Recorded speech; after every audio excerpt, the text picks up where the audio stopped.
Hello बच्चों, तो environmental education and disaster management है ना, नया सब्जेक्ट। देखो ये कंप्लीट सब्जेक्ट तो पढ़ाना मुश्किल है, लेकिन इतना पढ़ा दूंगा कि एटलीस्ट पास हो जाओ।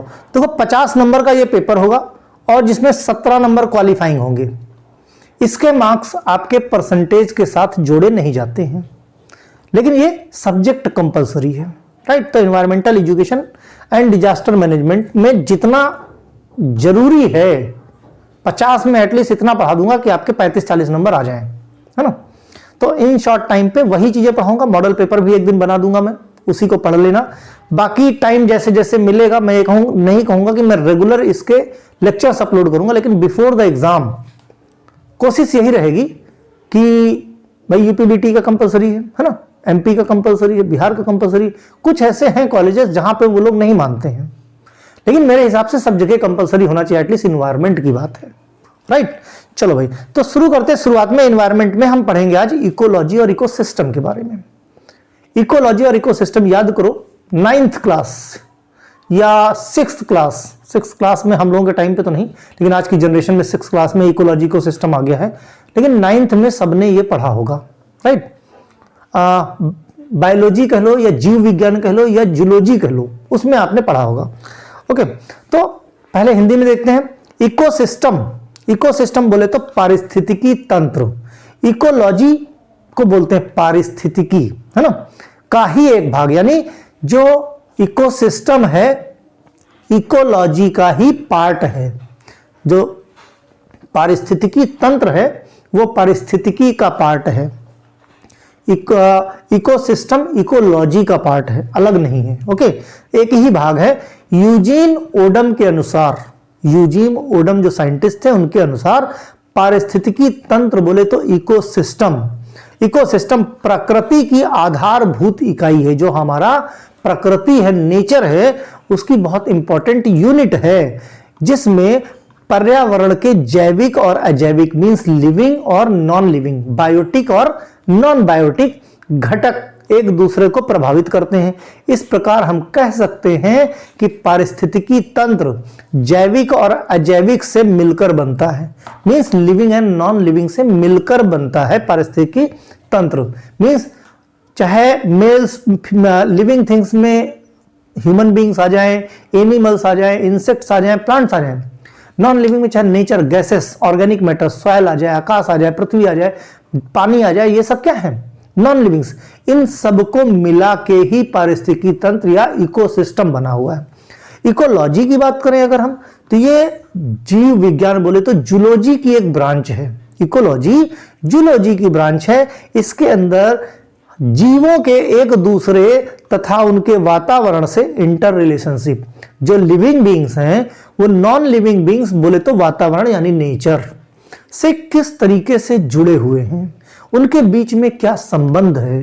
भाई चाहे ऑर्गेनिक मटेरियल का हो, चाहे हवा का हो, चाहे पानी का हो, चाहे धरती का हो, चाहे आकाश का हो, इन सब के बीच में आपस में क्या रिलेशन है, ये पढ़ते हैं हम किसमें? इकोलॉजी में। Inter relationship between biotic and abiotic system. Eugene Odum को पारिस्थितिकी यानी इकोलॉजी का जनक यानी फादर ऑफ इकोलॉजी बोला जाता है। किसको? यूजीन ओडम को। भारत, ये वर्ल्ड की बात है। अगर हम भारत की बात करें, इंडिया के अंदर अगर इकोलॉजी के फादर की बात करें इन इंडिया, तो बोलते हैं रामदेव मिश्रा। रामदेव मिश्रा को father, Indian father of ecology बोलते हैं, राइट। इकोसिस्टम शब्द का प्रयोग सबसे पहले एजी टेंसले या आर्थर जी टेंसले ने किया था। क्वेश्चन याद रखना। वर्ल्ड की बात करें father of ecology Eugene Odum, India की बात करें father of ecology as per India तो कौन है? आपके रामदेव मिश्रा।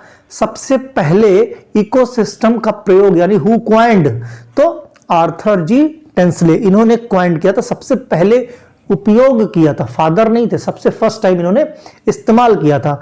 इकोसिस्टम से तात्पर्य एक ऐसे तंत्र से है जो पर्यावरण, इन्वायरमेंट के living and non living parts के बीच में जो रिलेशनशिप स्टेब्लिश करते हैं, उसी को बोलते हैं पारिस्थितिकी तंत्र या इकोसिस्टम। पारिस्थितिकी तंत्र का अर्थ एक एकाकी प्रणाली से है जिसका निर्माण पर्यावरण के लिविंग एंड नॉन लिविंग घटकों के बीच का जो इंटरेक्शन होता है उस इंटरेक्शन की वजह से होता है ना, जिसमें एक क्षेत्र के विशेष सभी जीवधारी अजैविक यानी फिजिकल एनवायरनमेंट के साथ अंतःक्रिया करते हैं। इसी को बोलते हैं पारिस्थितिकी सिस्टम या इकोसिस्टम। पारिस्थितिकी का ही एक पार्ट है। हमने पहले बताया कि जो इकोसिस्टम है वो इकोलॉजी का ही पार्ट है, दोनों अलग नहीं है ना। इकोलॉजी मेन, उसी के अंदर इकोसिस्टम, और इकोलॉजी हमारी जियोलॉजी यानी जूलॉजी या जीव विज्ञान की ही एक ब्रांच है। ठीक, तो हिंदी में थोड़ा बहुत एक आइडिया मिल गया। अब देखते हैं हम लोग थोड़ा सा इंट्रोडक्शन की बात करें। No life exist in vacuum. अगर वैक्यूम बना दिया जाए, मीन्स जो हमारा एनवायरनमेंट है, फिजिकल एनवायरनमेंट है, अगर इस एनवायरनमेंट से हवा गायब कर दी जाए, पानी गायब कर दिया जाए, है ना, आकाश पाताल गायब कर दिया जाए, पृथ्वी गायब कर दी जाए, तो लाइफ एग्जिस्ट नहीं कर सकती। बोल सकते हैं अगर वैक्यूम एक्सेप्ट बात करें तो वैक्यूम में लाइफ नहीं है, इमेजिन ही नहीं की जा सकती, एग्जिस्ट नहीं कर सकती। Material and forces which constitute the environment. जो मटेरियल्स हैं, जो फोर्सेस हैं, ये एनवायरनमेंट को क्रिएट करते हैं, इन्हीं से मिलकर एनवायरनमेंट बना है। And from which it must derive it's need surround everything living organism. Living organism के चारों तरफ जो कुछ भी है ये एनवायरनमेंट है और इसकी जरूरत है लिविंग बीइंग्स को, इसके बिना काम नहीं चलेगा। ओके, ठीक है। Thus for its survival plant and animal microbes cannot remain completely aloof in the cells। जैसे जो एक छोटा सा माइक्रोब है अपने शेल के बिना जिंदा नहीं रह सकता, उसको जिंदा रहने के लिए उस शेल में रहना पड़ेगा। देखा होगा कि शीप रहता है या शंख रहता है, शंख देखा है ना, शंख जो बजाते हैं, इसके अंदर एक जीव होता है। अगर उस जीव को इसके बाहर निकाल दिया जाए तो मर जाएगा। तो उसको वहां का क्लाइमेट चाहिए, उस शंख के अगल बगल का। वो जो शंख है उसके पास का जो है वो उसके लिए एनवायरनमेंट है, फिजिकल एनवायरनमेंट। उस एनवायरनमेंट के बिना वो जिंदा नहीं रह सकता, right. Instead it requires from its environment supply of energy. वो एनवायरनमेंट उसको एनर्जी प्रोवाइड कराता है, उसके बिना आप उसको कितना भी कुछ दे दो। कहते ना, पंछी को आप कैद करके सोने के पिंजड़े में भी रख दो, पिंजड़ा सोने का, जिस बर्तन में खाना दे रहा हो वो खाना खाने की प्लेट सोने की, है ना, एक एक तार, म्यूजिक, बल्ब सब सोने का लगा दो, फिर भी क्या पंछी खुश रहेगा? नहीं रहेगा। उसको क्या चाहिए? आजादी, आजाद घूमे, उड़ना उसकी फितरत है, बराबर। तो वो चीजें जरूरी हैं, उसके बिना बेकार है, ठीक है। Various basic requirement of each living organism depend different non. जो लिविंग ऑर्गेनिज्म है उसका अपना एक क्लाइमेटिक एरिया है। उस क्लाइमेटिक, अब जैसे इंसान है, धरती पे है, एनवायरनमेंट तो हम कहते हैं पानी में भी है, डाल दो पानी में, जी पाएगा क्या? नहीं जी पाएगा, राइट। तो सबको एक अपना एनवायरनमेंट चाहिए जीने के लिए, एग्जिस्ट करने के लिए, ठीक है। तो basically living organism has depend different non living और एबायोटिक लिविंग बायोटिक कंपोनेंट। तो जो लिविंग ऑर्गेनिज्म है, जैसे हम लोग हैं, ये बायोटिक और एबायोटिक चीजों पे डिपेंडेंट हैं, उनके बिना सर्वाइवल पॉसिबल नहीं है। एबायोटिक की जब बात की जाती है तो एबायोटिक में environment compound includes inorganic elements compound such as, जैसे पानी, गैसेस हो गई जिसमें कार्बन डाइऑक्साइड, मिनरल्स हो गए calcium, oxygen, carbonate, phosphate, decide the physical factors जैसे सॉइल हो गया, बारिश हो गई, टेम्परेचर हो गया, मॉइस्चर हो गया, हवा हो गई, करंट हो गया, सोलर रेडिएशन हो गया, बहुत सारे कॉन्टामिनेशन लाइट और हीट के। बायोटिक की जब बात की जाती है, बायोटिक में बायोटिक क्या क्या जरूरी है फैक्टर्स के लिए, जैसे प्लांट हो गए, एनिमल्स हो गए, माइक्रोब्स हो गए, they interact in the fundamentally energy dependent fashion. इनका एक, जैसे एक हेलिना कर्टिस के अकॉर्डिंग अगर बात करें तो हेलिना कर्टिस कहती हैं scientific study of the interaction of the organism with their physical environment with each other called the ecology. तो हेलिना कर्टिस कहती है जो साइंटिफिक स्टडी की जाती है किसके, interaction between living organism and physical environment, और उनके बीच का जो रिलेशन होता है उसी को बोलते हैं इकोलॉजी, है ना। तो ये एक सिस्टम है और इसी सिस्टम को क्या बोलते हैं, ecosystem. Meaning of the ecology सबसे पहली बार दिया गिवन द बायोलॉजिस्ट अंस हैकल, ई हैकल 1869 में, है ना। ये जैसे एग्जिट एग्जाम होगा तो उसमें जनरल स्टडी टॉपिक रहेगा, जनरल स्टडी। तो जनरल स्टडी टॉपिक में क्या, जनरल स्टडी में आपका एनवायरमेंट स्टडी, ये भी तो जनरल स्टडी में आता है। कुछ करंट अफेयर्स, तो जो मैंने एग्जिट एग्जाम का एबी केमिस्ट्री क्लासेस पे कोर्स डिजाइन किया है उसकी वैलिडिटी हमने 2 साल रखी। 2 साल इसलिए कि अगर इन केस बच्चा एक अटेम्प्ट में कोई भी रीजन XYZ बीमार हो गया, नहीं दे पाया, कुछ भी नहीं क्वालिफाई कर पाया, दोबारा उसको परचेज ना करना पड़े, दोबारा अननेसेसरी उसको पैसे खर्चा करने की जरूरत नहीं, दोबारा वो फिर वहीं से तैयारी कर सकता है। इसीलिए मैं चाहता तो वही सेम प्राइस में 6 महीने के लिए 1 साल के लिए रख सकता था। 2 साल आराम से तैयारी करो, कोई टेंशन नहीं, राइट। और हर डे बाय डे मैं चीजें इंक्लूड ही कर रहा हूं। आने वाले कुछ महीनों के अंदर इतना कंटेंट हो जाएगा, कोई भी गवर्नमेंट फार्मासिस्ट का एग्जाम हो किसी भी तरीके का, सब बड़े आराम से निकल जाएगा। तैयारी बहुत लंबी तैयारी, बहुत दूर तक जाना है। Okay, the word ecology is derived, ecology term सबसे पहले किसने दिया, अंस हैकल ने 1869 में। इकोलॉजी डिराइव हुआ है ग्रीक वर्ड जिसको बोलते हैं ओइकोस, मीनिंग इसका मतलब होता है हाउस, हैबिटेट जहां लोग रहते हैं, या प्लेस ऑफ लिविंग। लोगोस का मतलब स्टडी, मींस हाउस या हैबिटेट या प्लेस ऑफ लिविंग की स्टडी को ही बोलते हैं ecology. Ecology defined the study of inter relationship between different organism, एक ऑर्गेनिज्म दूसरे ऑर्गेनिज्म से किस तरीके से रिलेटेड है with each other and their environment, concern the general principle to apply both animal and plant. एक एनिमल या एक लिविंग बीइंग, एक इंसान, एक जानवर पे जो अगल बगल का एनवायरमेंट है भाई, एक्सक्यूज मी, जैसे देखा होगा फूड वेब में देखा होगा कि भाई माइक्रोब्स हैं, प्लांट्स हैं, इंसान है, बाघ है, मींस कह सकते हो प्रोड्यूसर हैं, प्रोड्यूसर को खाने वाले वेजिटेरियंस होते हैं, है ना, कार्निवोर्स होते हैं, हर्बीवोर्स होते हैं, ये सब क्या फूड चेन का पार्ट है। पढ़ेंगे अभी जब हम फूड चेन पढ़ेंगे इसको भी एक्सप्लेन करेंगे। हम बता उतना ही पढ़ेंगे जितना हमारे एग्जाम पॉइंट ऑफ व्यू से जरूरी है, अननेसेसरी कोई भी चीज नहीं। तो आंख बंद करके जितना मैं पढ़ाता जाऊं, पढ़ते जाओ और समझते जाओ।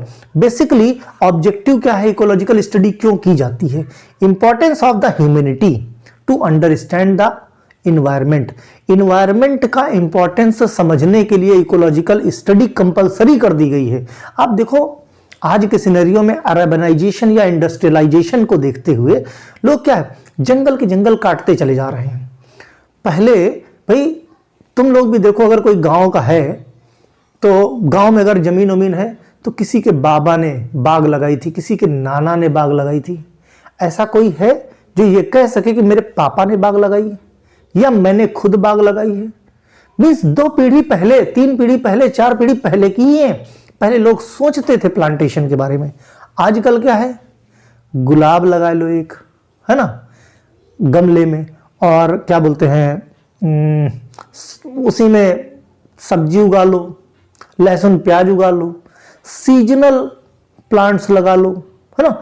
सिर्फ इन्हीं पे जो थोड़ा सा इंटीरियर डेकोरेशन को ठीक लगे वैसे प्लांट लगाए जाते हैं। Permanent trees, annual trees, perennials trees नहीं लगाता कोई। किसी के घर में है आम बड़ा सा है, होगा भी तो उग गया होगा, काट के फेंक दिया जाएगा, राइट। पीपल का पेड़ है किसी के घर के आसपास, नहीं है। 100% प्यूरिफायर 24 आवर्स ऑक्सीजन ही देता है पीपल का पेड़, है ना। तो कहने का मतलब पेड़ लगाना ही बंद हो गया, काटने में लोग एक्सपर्ट हैं, लगाना कोई नहीं चाहता। तो उस रिलेशन को जब समझोगे तब इंपॉर्टेंस समझोगे नेचर की इंपॉर्टेंस क्या है। Because we have the ability to modify the environment through use of technology. हम क्या कर रहे हैं, टेक्नोलॉजी का इस्तेमाल करके हम एनवायरमेंट को अच्छा कर सकते हैं, लेकिन हम कर क्या रहे हैं, टेक्नोलॉजी का ओवर एक्सप्लॉयटेशन कर रहे हैं, नेचुरल रिसोर्सेस का दोहन कर रहे हैं, जरूरत से ज्यादा उनका इस्तेमाल कर रहे हैं, जिसकी वजह से देखो गर्मी जरूरत से ज्यादा पड़ती जा रही है, समय पे बारिश नहीं हो रही है, जगह जगह अर्थक्वेक आते जा रहे हैं, ये सब किस लिए है? बैलेंस बिगड़ रहा है। और जिस दिन बिगड़ गया, कहते ना कि कभी एंड होगा तो ऐसे ही होगा, right. Therefore ecology is the more than just understand the interrelationship between organism and environment। Ecology की बात करें तो सिंपल अंडरस्टैंडिंग में लिविंग बीइंग या ऑर्गेनिज्म का इन्वायरमेंट के साथ रिलेशन क्या है, बहुत गहरा रिलेशन है, उसी की स्टडी को हम इकोलॉजी बोलते हैं। It is also the social, political, economical, technological dimension, सभी डायमेंशंस की बात करते हैं। It also the study of evolutionary development of the organism, biological productivity and energy flow the natural system। Study क्या? जो इवोल्यूशनरी डेवलपमेंट होते जा रहे हैं दिन का दिन, टेक्नोलॉजीज बढ़ती चली जा रही हैं, बायोलॉजिकल प्रोडक्टिविटी, एनर्जी का जो फ्लो है नेचुरल सिस्टम, वो सब धीरे धीरे करके गड़बड़ होता जा रहा है। जैसे डेजर्ट इकोसिस्टम हो गया, है ना, समुद्र का इकोसिस्टम हो गया, गार्डन का हो गया, है ना, रेगिस्तान हो गया। तो इकोसिस्टम वाज फर्स्ट प्रपोज, हमने कहा था एजी टेंसले, ठीक। एजी टेंसले डिफाइंड कब? 1935 में। Result from the interaction of the living factors, non living factors, यानी इन्वायरमेंट का ऑर्गेनिज्म के साथ रिलेशन क्या था? Ecosystem consist of the biological community occurs the some local and physical chemical factor make the non living and living, यानी biotic and non biotic environment के बीच के रिलेशन को। देयर इज द कुछ एग्जांपल्स, जैसे pond हो गया, forest हो गया, स्टेचुरी हो गया, ग्रासलैंड हो गया। यानी नेचुरल भी है इसमें, मैन मेड भी हो सकते हैं, राइट। ये क्या है? इकोसिस्टम हम खुद मैन मेड इकोसिस्टम, अभी देखेंगे हम लोग मैन मेड इकोसिस्टम। जैसे टाइप ऑफ इकोसिस्टम की बात करें, जैसे natural ecosystem.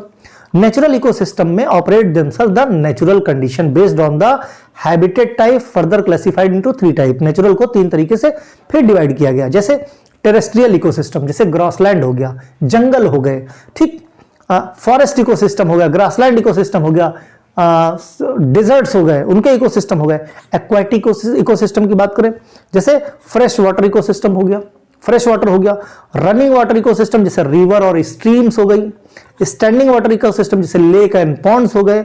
Marine water ecosystem, जैसे समुद्र हो गए, ठीक है। मैनमेड आर्टिफिशियल इकोसिस्टम, घर में आजकल एक्वेरियम का सिस्टम है। एक्वेरियम भी क्या है? एक तरह का इकोसिस्टम है। देखो उसमें मछली डाल दी गई, उसमें दाने डाले, पानी है, उसी में प्लांट्स लगा दिए गए, नीचे से कुछ पत्थर डाल दिए गए कि ताकि फील आए पॉन्ड्स वाली, है ना। ऊपर से बल्ब लगा दिया, लगा कि सनलाइट भी ऊपर से जा रही, means living and non living के बीच का पूरा सिस्टम, उसको भी इकोसिस्टम। एक्वेरियम हो गया, क्रॉपलैंड हो गया, गार्डन्स हो गए, है ना, जो घरों में लगाए जाते हैं। तो ये क्या टाइप ऑफ इकोसिस्टम, ठीक। अब component ecosystem, component of ecosystem में क्या था? हमने कहा भाई इकोसिस्टम क्या बायोटिक एंड नॉन बायोटिक के बीच का रिलेशनशिप स्टेब्लिश करते हैं। तो इसमें कुछ एबायोटिक कंपोनेंट है, कुछ बायोटिक कंपोनेंट है।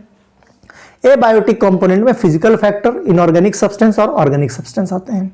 जैसे temperature, humidity, light, atmosphere. Inorganic में water, oxygen, carbon dioxide, nitrogen हो गया। ऑर्गेनिक में प्रोटीन, कार्बोहाइड्रेट, लिपिड हो गया। बायोटिक कंपोनेंट में living beings means green plant, consumer हो गया, और डिकम्पोजर मींस प्रोड्यूसर, कंज्यूमर और डिकम्पोजर, ठीक है। ये सब क्या है? पार्ट है। तो एबायोटिक की पहले बात करते हैं, फिर बायोटिक। एबायोटिक मतलब नॉन लिविंग बीइंग्स। जैसे फिजिकल फैक्टर में sunlight, temperature, rainfall, humidity, pressure, ये सारी चीजें इकोसिस्टम को नॉर्मल रूटीन में चलाने के लिए जरूरी होती हैं।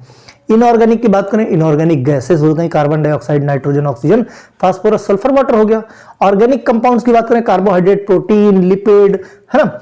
ह्यूमिक सब्सटेंस, जो ब्लड को बढ़ाने का, haematinic substance, they are the building blocks of the living system, make the link between biotic and abiotic system. ये क्या है? एबायोटिक कंपोनेंट, अजैविक घटक जिनको बोलते हैं ना। नॉन लिविंग पारिस्थितिकी अजैविक घटक बोलते हैं, जिसमें इनऑर्गेनिक, ऑर्गेनिक, क्लाइमेटिक फैक्टर्स, जो हमने अभी बताया, क्लाइमेटिक फैक्टर्स वगैरह। Base biotic component means living being. Living being में प्रोड्यूसर, कंज्यूमर। प्रोड्यूसर में प्लांट्स आ गए जो फूड को प्रोड्यूस करते हैं, means manufacture the food for us, for entire ecosystem. इसको क्या बोलते हैं? प्रोड्यूसर बाय द फोटोसिंथेसिस, है ना। अब कंज्यूमर की बात करें, कंज्यूमर हेटेरोट्रॉप्स होते हैं, मींस ये खाने के लिए दूसरों पे डिपेंडेंट होते हैं। ये 3 तरह के हो सकते हैं। एक हर्बीवोर्स हो सकते हैं। हर्बीवोर्स मींस वेजिटेरियन, जैसे काऊ हो गया, डियर हो गया, rabbit feed directly on plants, directly plants पे डिपेंडेंट है, हर्बीवोर्स।